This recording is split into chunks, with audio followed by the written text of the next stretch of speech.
আমি বারবার এই বিষয়টাকে ধারাবাহিকভাবে তুলে এনেছি যে সরকারি কর্মচারীরা তাদের ডিএ পাওয়া নিয়ে যে দীর্ঘ আইনি লড়াই লড়ে চলেছেন তার গতি প্রকৃতি কোন দিকে যাচ্ছে আমি বারবার এটার উপরে আলোকপাত করেছি।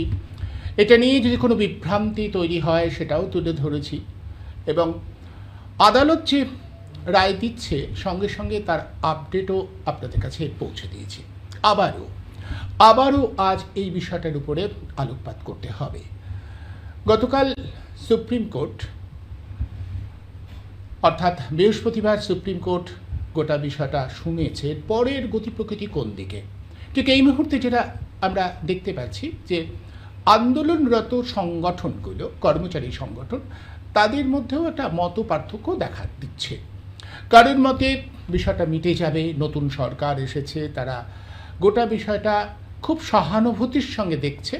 আবার আন্দোলনের প্রথম থেকে যারা ছিলেন, যারা মামলা লড়েছেন, তারা কিন্তু বলছেন যে না, নতুন সরকার খুব সহানুভূতির সাথে গোটা বিষয়টা দেখছে, এটা বোধহয় ঠিক নয়। এটা যারা বলছেন তারা সত্যকে চাপা দেওয়ার চেষ্টা করছেন।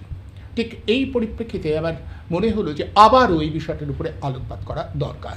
দেখুন, আসলে আগে যে সরকার ছিল তারাও ডিএ মামলা নিয়ে নানা রকম তাল বাহানা করে সরকারি কর্মচারীদের যে ন্যায্য পাওনা সেটা থেকে তাদেরকে বঞ্চিত করেছে। আদালতের নির্দেশ থাকা সত্ত্বেও মানে বিভিন্ন জায়গা থেকে একেবারে আপনার স্যাট থেকে আরম্ভ করে ক্যাট থেকে আরম্ভ করে আপনার হাইকোর্ট থেকে সুপ্রিম কোর্ট, আবার সুপ্রিম কোর্ট থেকে হাইকোর্ট, সমস্ত জায়গায় দৌড়ে তারা একটা রায় বের করার পরেও সেই রায়ের মান্যতা দিচ্ছে না সরকার, এবং সরকার সেটা পালন করছে না। আসলে মজার বিষয় কি জানেন আনিসুল বাবু, আপনাকে বলি, সবচেয়ে মজা হচ্ছে আজকে যিনি মুখ্যমন্ত্রী, তিনি যখন বিরোধী দলনেতা ছিলেন, এই সরকারের মানে কর্মচারীদের পক্ষে আন্দোলন করে তিনি গোটা বিষয়টাকে সামনে আনলেন। আজকে তিনি উল্টো সুর গাইছেন, মানে যেটা আশঙ্কা করছে যে তিনিও আসলে ওই রাস্তাতেই হাঁটছেন। এখন ব্যাপারটা হচ্ছে এটা শাসকের একটা পলিসি থাকে, যে ব্যাপারটা হচ্ছে যদি আমরা যারা নেতৃত্ব দিচ্ছে, যারা নেতৃত্ব দেওয়ার ক্ষমতা রাখে, তাদের কয়েকজনকে যদি আমরা একটু ম্যানেজ করে নিতে পারি, বা তাদের অন্য কোনো একটা তাদের কয়েকজনকে আমরা যদি মানে একটা আলাদা ব্যবস্থা করে দিতে পারি, আলাদা সুযোগ সুবিধা দিয়ে দিতে পারি, ফলে আন্দোলনটাকে আমরা একটা ধাক্কা দিতে পারি, বা আন্দোলনটাকে একটা বিপদে চালিত করতে পারি, বা আন্দোলনের যে গতি বা ধারাটাকে আমরা স্থিমিত করতে পারি। এটা একটা শাসকের একটা চিরাচরিত পলিসি। এইভাবে তারা বিভিন্ন সময় বিভিন্ন গণ আন্দোলনকে বা ন্যায্য আন্দোলনকে তারা মানে মাঝ মাঠে মেরে দেওয়ার বা ক্ষতিগ্রস্ত করার, হয়তো মারতে পারবে না, ক্ষতিগ্রস্ত করার একটা চেষ্টা তারা চালিয়ে যায়। ফলে সামগ্রিকভাবে আমি মনে করি এবং বিশ্বাস করি যে আদালতের রায় হয়েছে এবং মহামান্য সুপ্রিম কোর্ট পর্যন্ত বিষয়টা গড়িয়েছে, এবং যদি রাজ্য সরকার যদি এইভাবে তালবাহানা করতেই থাকে, তার একটা সীমা আছে। বিভিন্ন কায়দায় কিছুদিন চলা যায়, কিন্তু বরাবর চলা যায় না। কন্টেম্প্ট অফ কোর্ট হতে বাধ্য, এবং সেখানেই কিন্তু তখন আজকের মুখ্য সচিব তারা কিন্তু আজকের আইনের কাঠগড়ায় উঠবে যে আদালতের নির্দেশ না মানার জন্য। এবং আমার বোধ হয় সেটার খুব বেশি বাকি নেই, খুব বেশি দূরে নয়, যে আগের সরকার যেমনটি করেছে এই সরকার ঠিক একই কায়দায় আজকে তালবাহানার যে কায়দা, মানে ডিলে ট্যাকটিস, কিভাবে দেরি করা যায়। আসলে অপদার্থ একটা সরকার, যারা মন্দির মসজিদ হিন্দু মুসলমান নিয়েই রাজনীতি করে, তাদের মূল প্রতিপাদ্য দিয়ে দিতে পারছে না, অন্নপূর্ণা যোজনার টাকা দিতে পারছে না, যত নির্বাচনী প্রতিশ্রুতি দিয়েছিল কোনোটাই পালন করতে পারছে না। তখন কি করলো, মসজিদের মাইক খোলার একটা বিধি বা একটা এনে মানুষের দৃষ্টিকে অন্যদিকে ঘুরিয়ে দাও। আলোচনায় আসবো। আমি প্রথমে শ্যামলবাবুর কাছে আবার আসি। শ্যামলবাবু, পরিষ্কার যেটা বললেন আনিসুর রহমান, যে কোর্টের রায় মানতে কিন্তু বাধ্য, আজ না হলেও কাল। আপনারা কি এতটা আস্থা, মানে আপনি যদি গোটা বিষয়টা বলেন যে একটা বিভ্রান্তি হচ্ছে যে কোর্টের রায় হয়ে যাওয়ার পরে। হ্যাঁ, 100 বার সুপ্রিম কোর্ট দেশের সর্বোচ্চ ন্যায়ালয়, তারা সুনির্দিষ্টভাবে রায় দিয়েছে all India consumer price index মেনে এপ্রিল 2008 থেকে ডিসেম্বর 2019 পর্যন্ত বকেয়া ডিএ এবং ডিয়ারনেস রিলিফ কর্মচারীদের, পেনশনারদের দিয়ে দিতে হবে। এইটা করতে সরকার বাধ্য। সরকার তাদের কমপ্লায়েন্স রিপোর্টে যে বিষয়গুলো দিয়েছে, 1 নম্বর হচ্ছে তারা আগের সরকার যে একটা স্টেট বেসড সিপিআই এর কথা বলেছিল সেই অনুসারে হিসেব করেছিল। এই সরকারও সেই স্টেট বেসড সিপিআই এর কথা বলছে এবং হিসেব করছে, এবং সেখানে বঞ্চনাটা কোন মাত্রায় হবে দেখুন।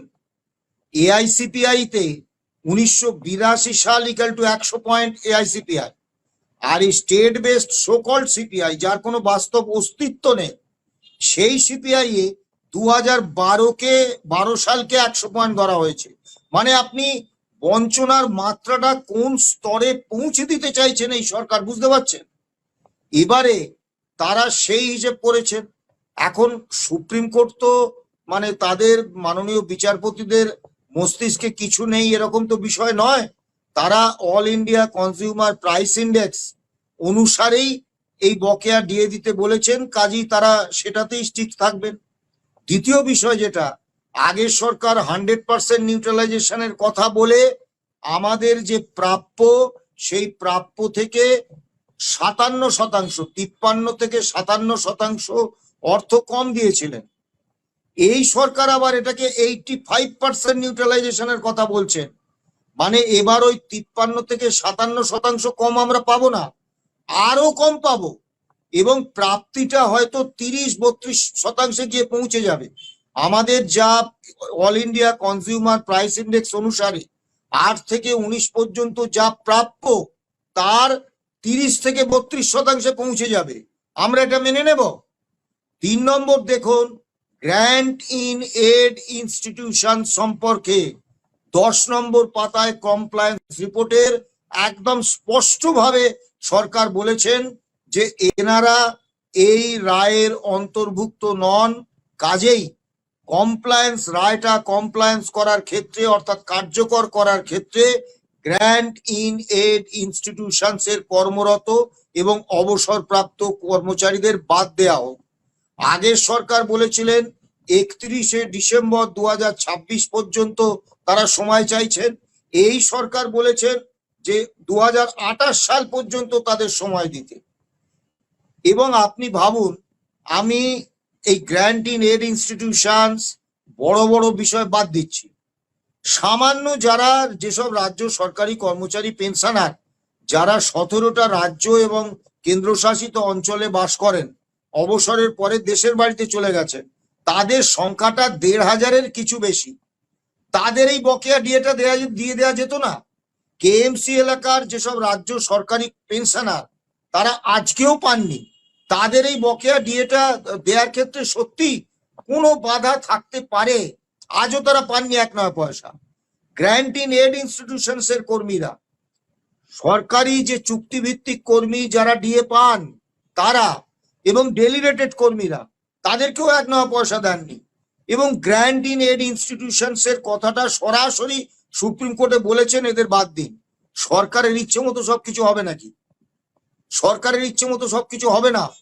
এবং একটা জিনিস খেয়াল করবেন, যেটা গতকালকের এতে মানে শুনানিতে মাননীয় বিচারপতিরা একটা সিদ্ধান্ত নিয়েছেন, যেটা অত্যন্ত গুরুত্বপূর্ণ সিদ্ধান্ত।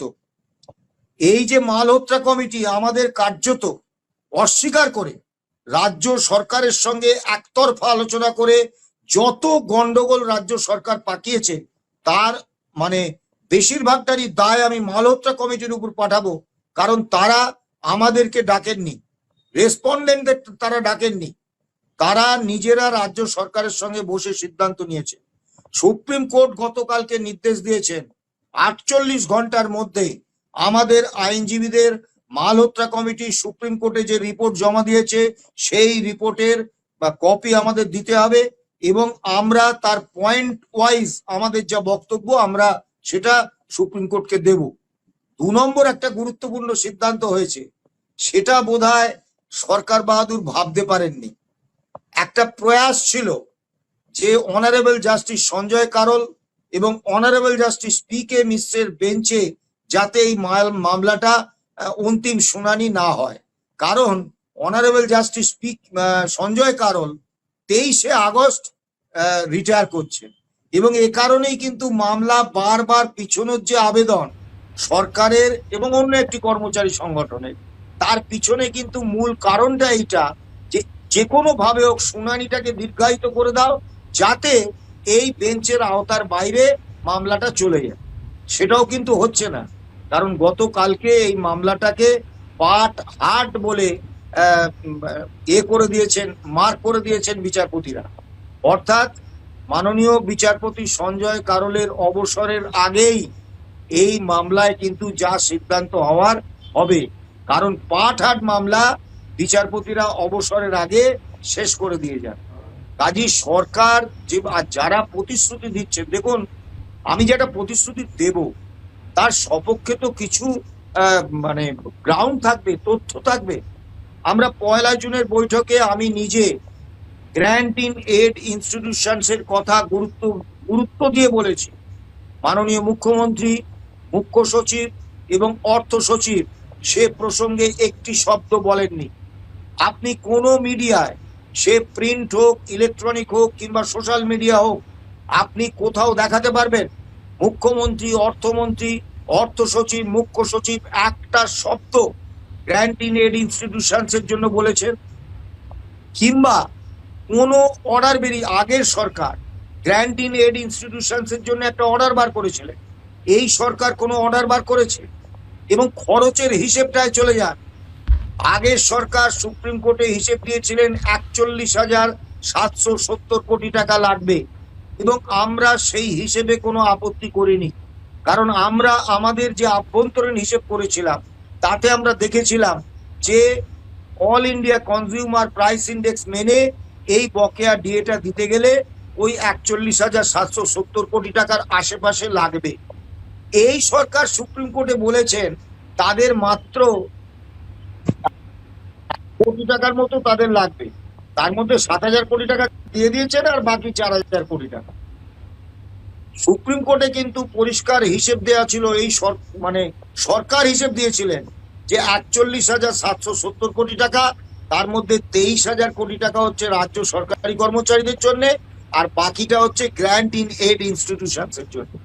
তাহলে সরকার সুপ্রিম কোর্টে গ্র্যান্ট ইন এড ইনস্টিটিউশনস এর কর্মরত এবং অবসরপ্রাপ্ত কর্মীরা যে এই ডিএ পাওয়ার যোগ্য এটা স্বীকার করে নিয়েছেন।